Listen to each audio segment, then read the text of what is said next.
Estamos ao vivo, diretamente pelo Facebook, aqui na antiga Esmirna, aonde foi endereçado uma das cartas do Apocalipse, e você pode nos acompanhar agora através da palavra. Então, boa tarde a todos.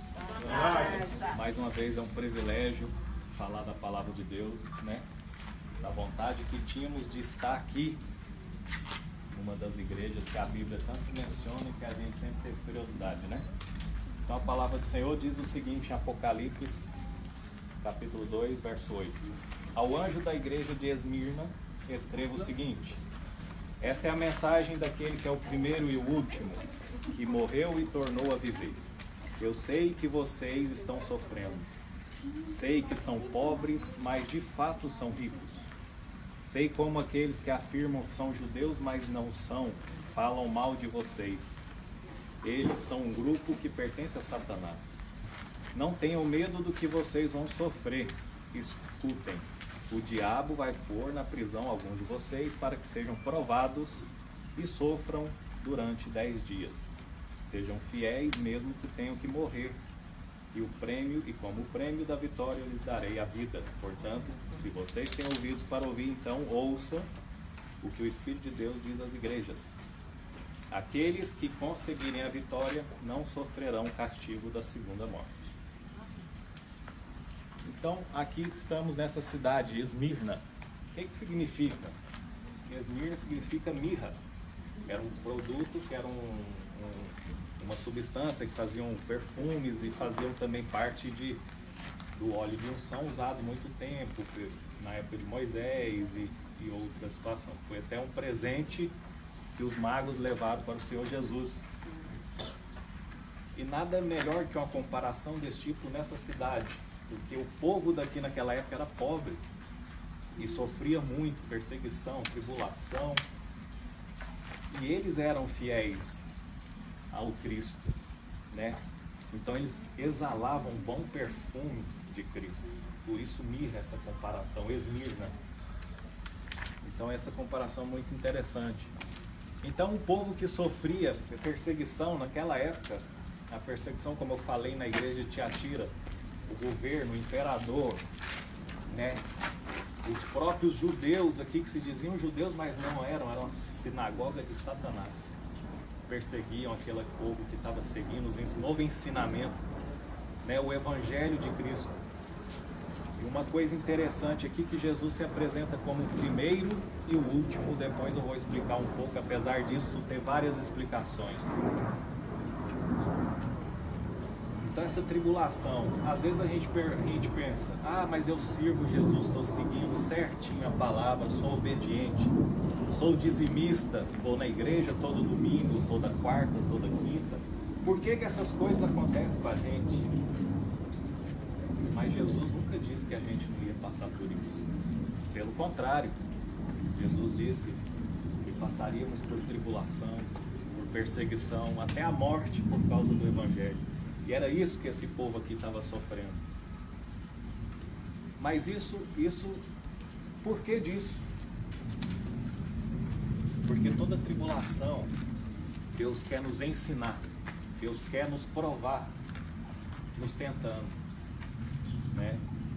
Porque Paulo diz em uma das suas cartas que a tribulação gera paciência, que gera experiência e perseverança. Hoje nós vivemos num mundo tão moderno e corrido, tudo a gente quer na hora, tudo a gente quer que aconteça assim.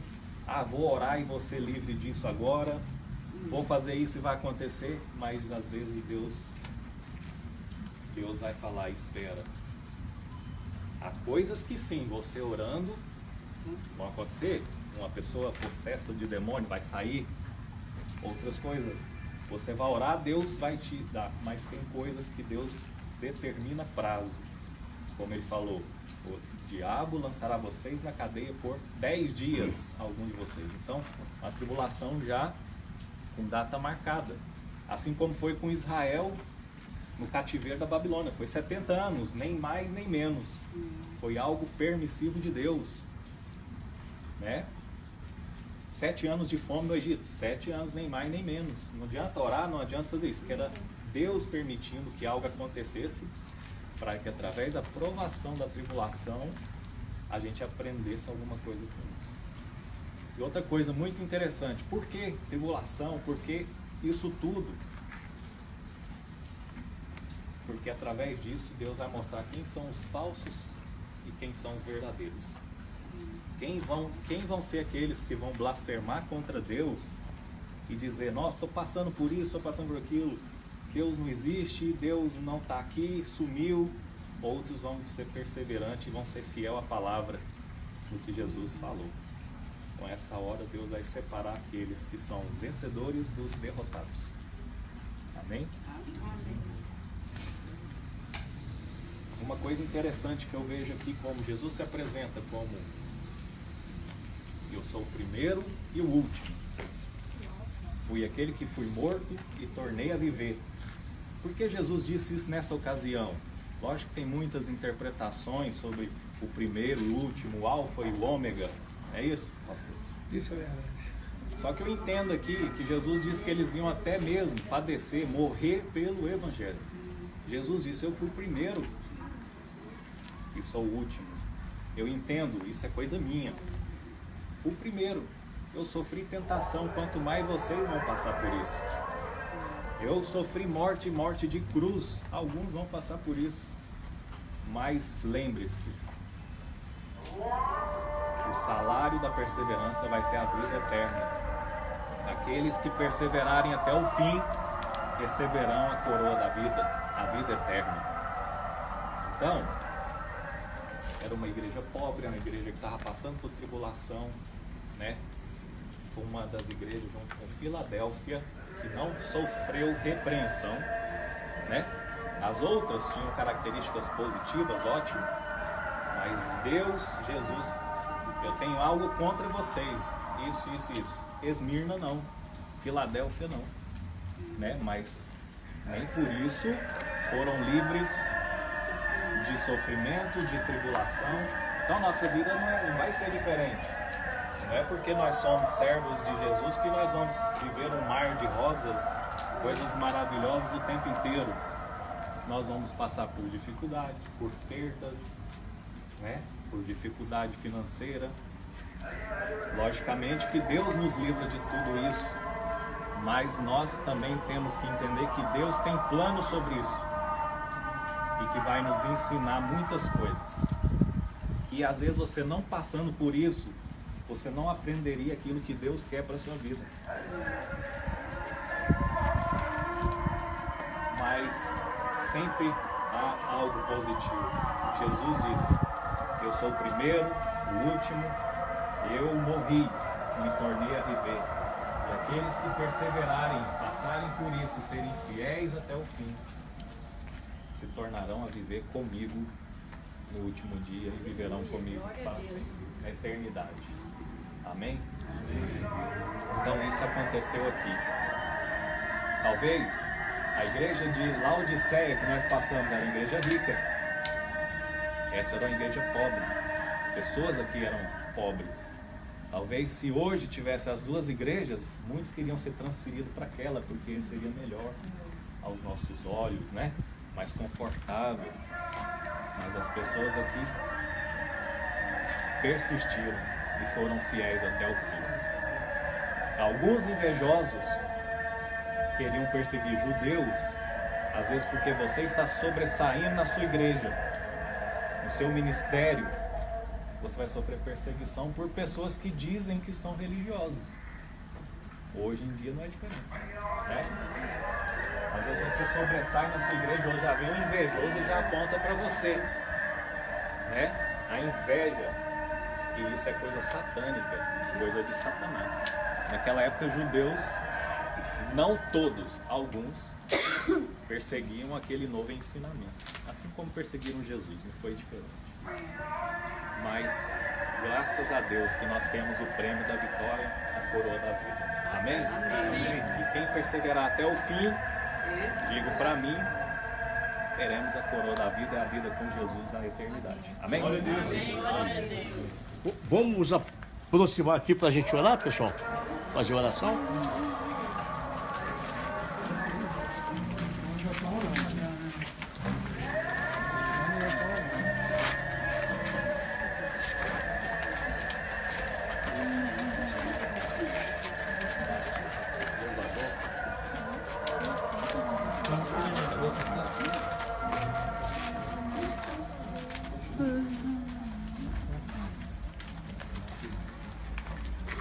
Priscila, você faz oração?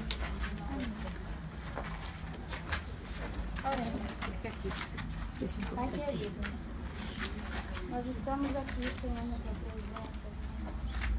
Acabamos de ouvir um pouquinho da tua palavra, Senhor, nossos corações. Ó Deus, que nós sejamos como a igreja de Esmirna, Pai. Perseverantes na fé, que não importam as dificuldades, as tribulações, as perseguições, que quer que seja que a gente venha passar, ó Pai. Mas que o Senhor nos dê a perseverança, de não fraquejar, de não desistir da fé, de confiar e esperar no Senhor. Que assim como as estações do ano, nós podemos estar passando por um inverno frio, gelado, sem vida, sem esperança, mas há esperança da primavera. E ela vem. E o Senhor é a nossa primavera. Oh, glória. Oh, Deus, e nós confiamos na tua presença, nós confiamos no Senhor. Então, ó Pai, que o Senhor nos ajude, nos dê força para sermos como Esmirna. E em nome de Jesus, ó Pai, que cada um de nós possamos refletir, ó Deus, nessa palavra. Que o Senhor possa tocar nos nossos corações, quebrantar os nossos corações, que a tua palavra entre como a semente na terra boa, venha frutificar, venha engrandecer o teu santo nome. E essa é a nossa oração que nós fazemos, em nome santo de Jesus. Amém. Lá no céu, o Senhor Jesus apareceu em espírito. João foi levado até o céu em espírito e ele viu o Senhor. Ele recebeu muitas revelações. E aquele que for salvo um dia, estiver com o Senhor Jesus, também vai ver coisas mais maravilhosas ainda do que João viu. Coisas inefáveis. Porque João recebeu a revelação do Espírito Santo, recebeu a revelação do Apocalipse e o que iria acontecer no futuro.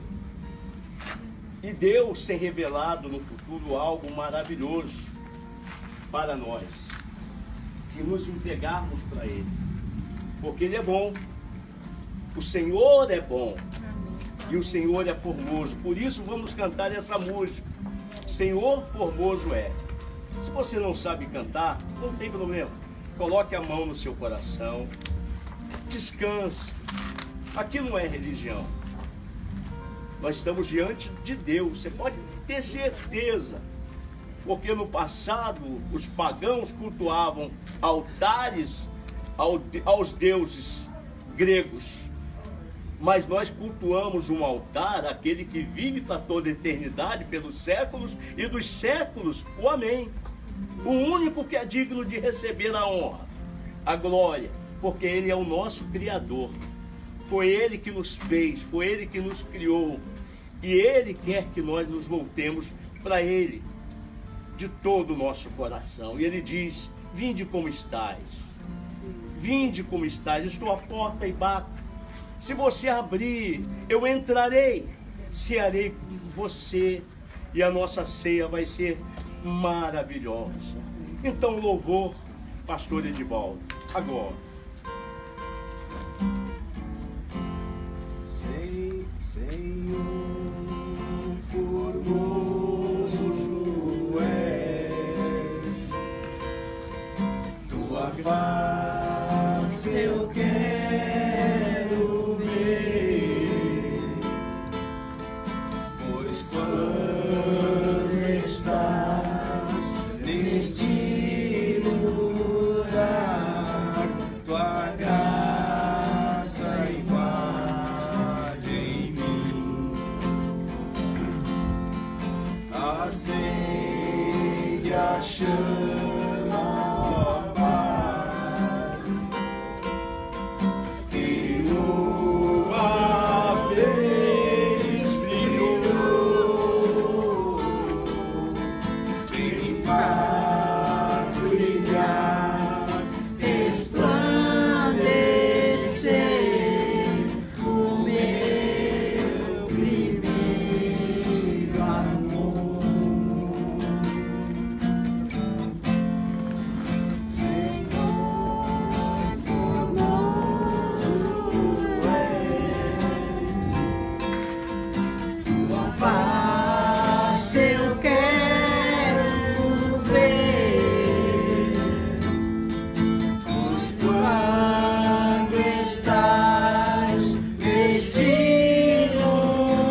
Graças a Deus, te louvamos, te adoramos e entregamos, meu Pai, essa mensagem Glória a Deus. que vem do Senhor Glória a Jesus. no coração de todas as pessoas, de todos nós.